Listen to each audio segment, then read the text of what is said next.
Good morning. Welcome po sa press briefing ni Presidential Spokesperson Ernesto Abella. Good morning, sir. Good morning.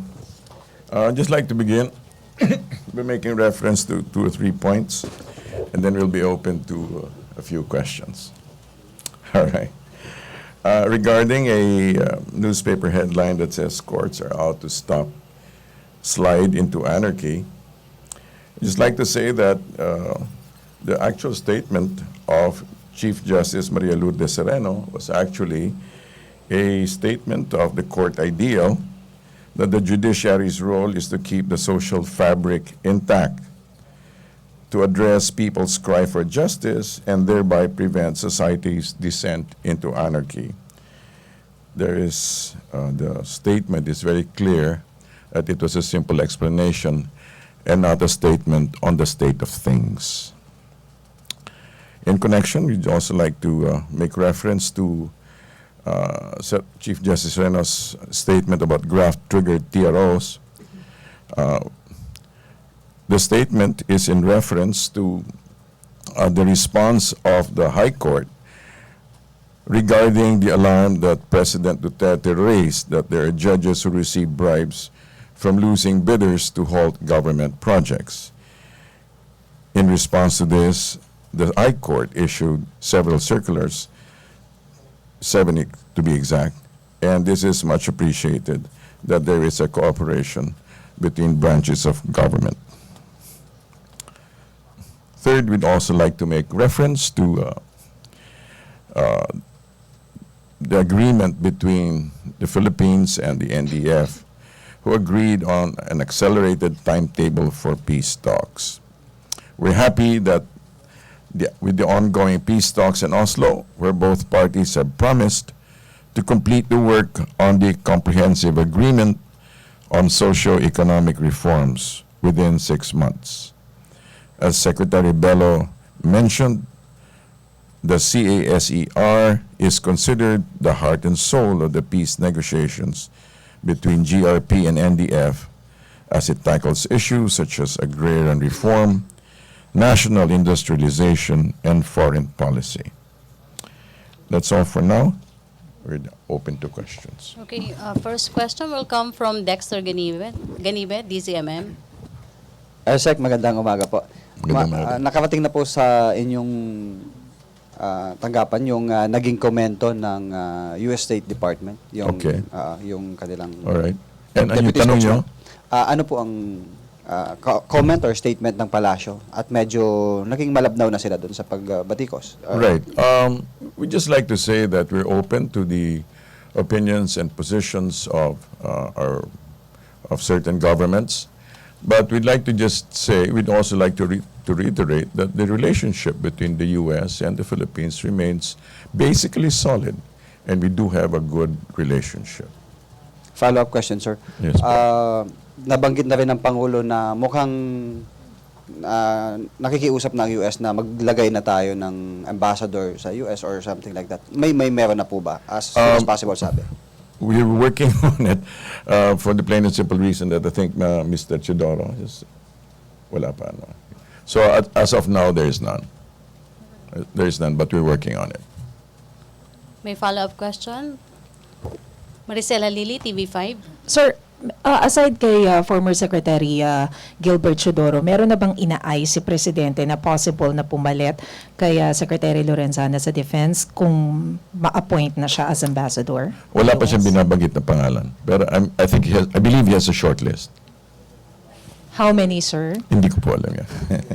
Sir, short list for the DND. For both. Okay. For both. No more question? Follow-up?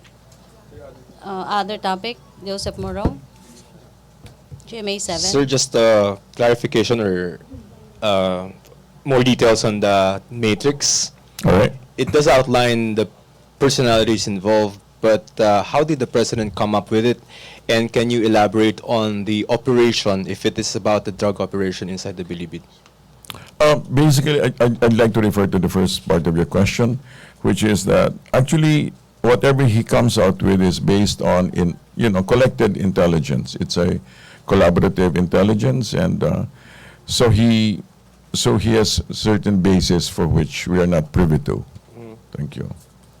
Sir, oh, okay. Pero sir, if it's going to, he did say it's about the drug operation, but the matrix did not illustrate the operation, meaning who takes what. Okay. Who Can we takes have what? more Well, details on let's it? just take a cue na lang from what the DOJ said, that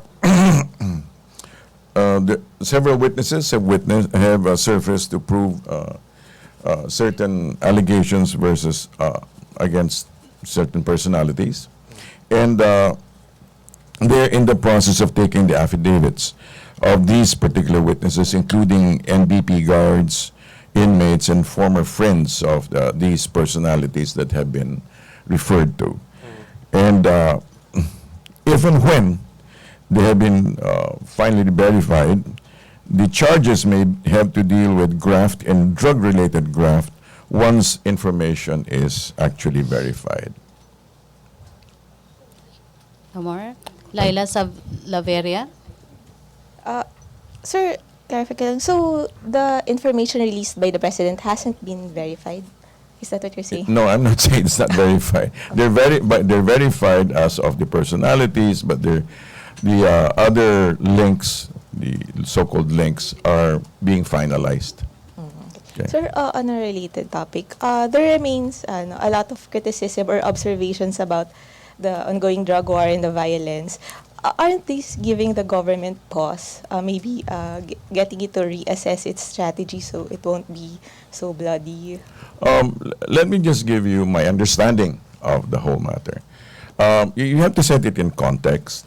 You know, you have to set the whole operation, the whole campaign in context. That from where the president is and from where the president stands, what he sees is basically a nation that is really has really entered into the moss of narcopolitics, when people who are in government and people who are in authority have consciously made choices that actually allow the proliferation of drugs. So he frames the whole matter in terms of a war, and he actually brings out and highlights the fact that the 600,000 surrenderees is simply almost a tip of a large iceberg of how deeply this frightening drug is being used in especially in the lower sectors of society. So basically, the president's concern is to staunch the supply that's coming in to the country, and to make sure that the demand is stopped. Sir, but as to the strategy or the approach, are you saying they want the parang scorched earth approach na wala ng parang moderation na kasi Okay. there I are think the terms killings. that you use imply that a lot of these are state sanctioned. You know, if you read very carefully, if you listen very carefully to what the president is saying and how the strategy is being carried out, it really does not implicate police authority. There is no statement, there is no policy, especially what you just termed as a frightening landscape. Sir, last na lang, what do you Yes. make of the PNP chief's statement calling on drug dealers to burn down the houses of drug lords? Parang doesn't that perpetuate a environment or culture of violence? Again, let me bring it back. They consider the PNP chief. The PNP chief has taken on also part of the role of the action arm of the president, who has taken on the role of parents patriae. He is saying he's really calling out.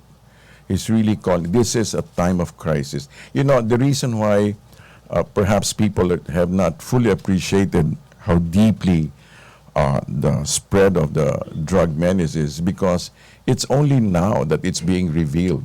For the longest time, it was either ignored or not attended to, and so people are not aware of the depths. It's only now. And that's why he's making a large, loud call. So even that, I would say, is a call. it's not an incitement to kill. It's a warning. It's a heads up. Thank you. Henry Uri, DCRH, then Dexter and Ina. Secretary, good morning. Some of the witnesses at the Senate hearing claim that they're being involved in illegal drugs is because of poverty. So walang matinong trabaho, kaya nagtutulak okay. na lang ng droga. Right. How would this administration address that particular problem? If you've been giving attention to the president, to the entire to the entire cabinet's efforts, I mean, this is such a hard-working cabinet. It's really surprising. They're running all over the place. You know, the 10-point economic program, the social development program. If you study it and look at it, it's so pro-poor.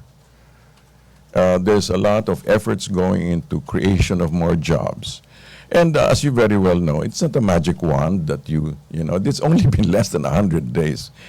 So, but it's being attended to now. In other words, the current efforts of the government is not just to increase GDP, so to speak, but it is to make sure that people, in the words of some candidates have said, the laylayan, you know, But are actually involved.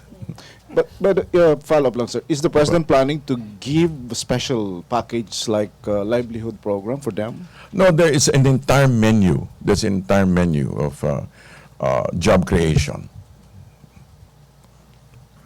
Dexter? It's not just a question of giving. It's a question of making available all these opportunities. Thank you. Thank you. Thank you, Dexter.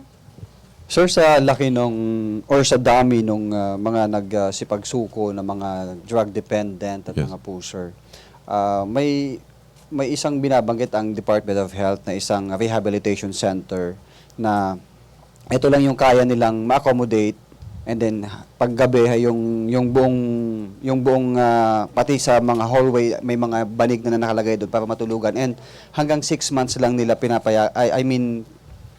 yung mga nire-rehab ay hanggang 6 months na lang, and then pinapauwi na kahit hindi pa ganun kat. Saan po yun?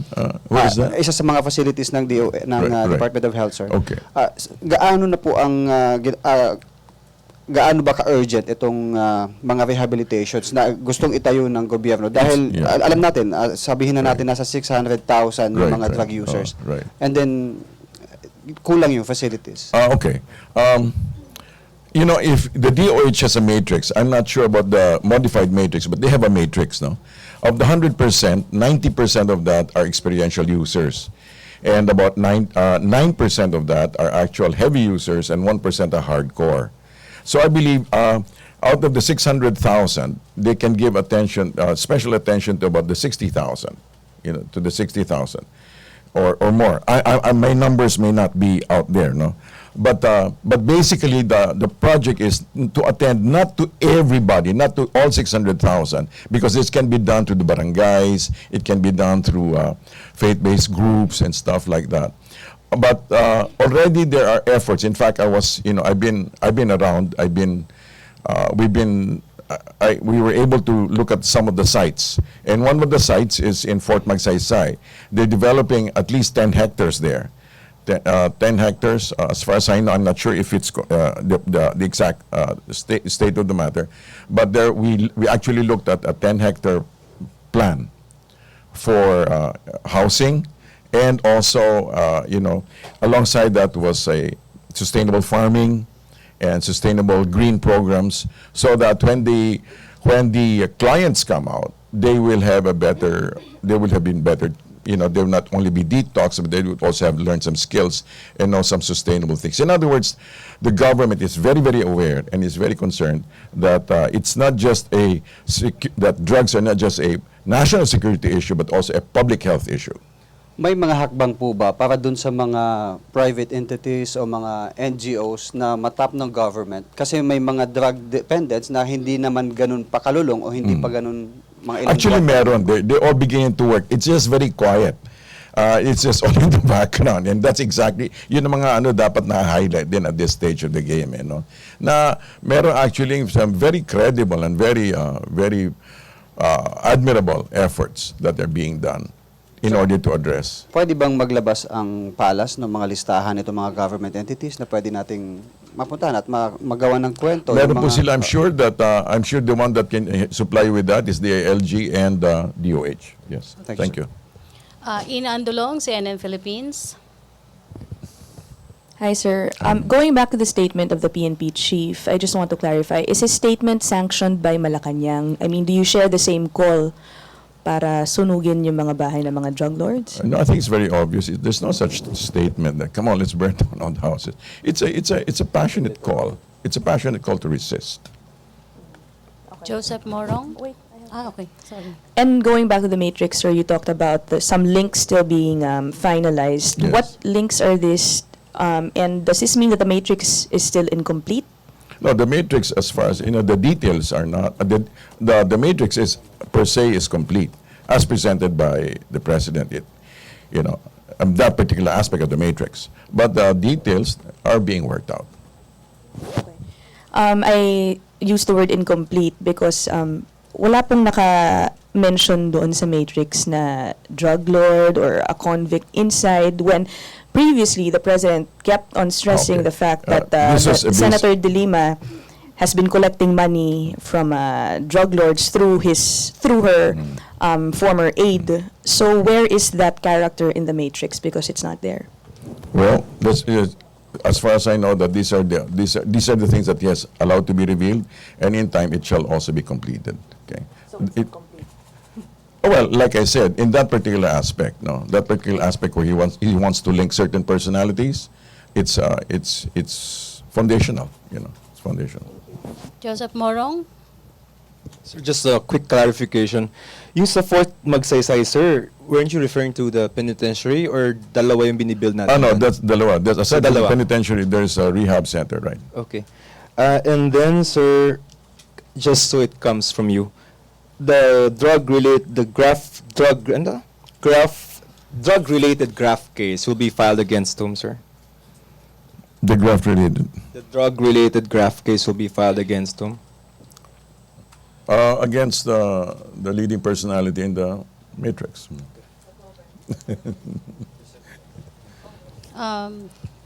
Si Tina muna. Tina Mendez, please. Sir, there is a report sa BBC about female assassins in the Philippines. Mhm. Here in Manila, they are hired for 20,000 per hit. Okay. Of yung they kill yung mga identified drug personalities. I see. Any comment? None. Why? I don't know about it. Okay. Sir, is the government not going to look into the matter? Sir? Well, I'm sure they are, but at the present, it has not been part of the landscape, of the media landscape. Sir, sa pa-filean, target personalities, pa-filean ng kaso related to the matrix, does that include Congressman Espino? Was it in the matrix, Yes. Congressman Espino? Yes, sir. Pangasinan governor. Okay. Congressman. Well, let's wait until the next step. Hannah Sancho.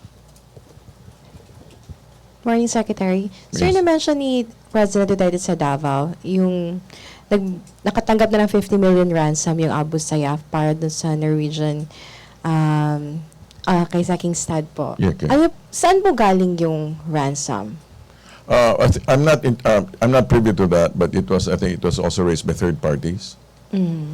Pero yung position natin, sir, no ransom policy pa rin po ba? Ng government? Not from the government. Okay. Ransom not from the government. Pero okay sa inyo yung ransom, pero wag lang galing sa government. Well, Or that is about, hindi ini-encourage po dahil sa akin. natin. No, sinasabi ko po na the government is also no ransom policy, right? Okay. Pero ini-encourage natin o hindi doon sa ibang We don't encourage. If they make negotiations, that is their negotiation. Sir, may ano pong status dun, sir, sa ginagawa ngayon ng mga security forces natin para makuha yung si Saking Stad po? Kasi Yung, di ba may the Norwegian, order po yeah. yung Pangulo Yeah. na. I believe they're Ubusin working na. quietly. Okay. Henry Ure. Sir, clarification lang. Yung Governor Espino na nasa Matrix, yun ba yung governor na binabanggit na ng Pangulo na kasali sa papangalanan niya in the next few days? I'll check that, okay? About the speed. We'll clarify it and we'll get back to you on that. thank you. Okay. No more? No. One last question. One last question, Ross Cos. Good morning, sir. It has been a month since po pinirmahan ng Pangulo yun pong executive order on FOI. Yes. Ano na po nangyari dun po sa There's a booklet inventory? actually. Huh? Sa inventory po ng exceptions, nakapagpasa na po ba ang DOJ? Meron na po. Meron na po siya. Kailan po Kailan ba ilalabas? ipapublish? Yung Si Second Dinar had actually a draft the other day. Dala-dala niya actually. Including the exceptions. Let's check. papalabas daw. Ipapalabas. Yes. Okay. As soon as he's, but there is actually, but that's actually a draft version. Yung binigay niya. I believe it's complete. I believe it's complete, huh? I believe it's complete. Okay, thank you. Sir, last Thank lang you. daw. Okay, one last. Final question, Joseph Yes. Morong. Sir, China lang. Ang sabi ng People's Daily, I think this is the paper of the Communist Party. Ang sabi is that there's no chance for any talks to proceed if we do not abandon yung arbitration ruling. Alright. And we have limited cards to play, they say. All right. You're talking PPD, right? Yes. Yun yung kanilang local paper, Yes, right? sir. That's local paper. Mas may siguro intindihin natin na meron silang pananalita sa labas at meron silang pananalita sa loob. Yung pong binanggit nyo, para sa kanila po yun. Marami pong salamat. Okay, thank Good you morning. Malacanang Press Corps. Thank you Presidential Spokesperson Ernesto Abella. Back to our main studio sa Radyo ng Bayan at PTV.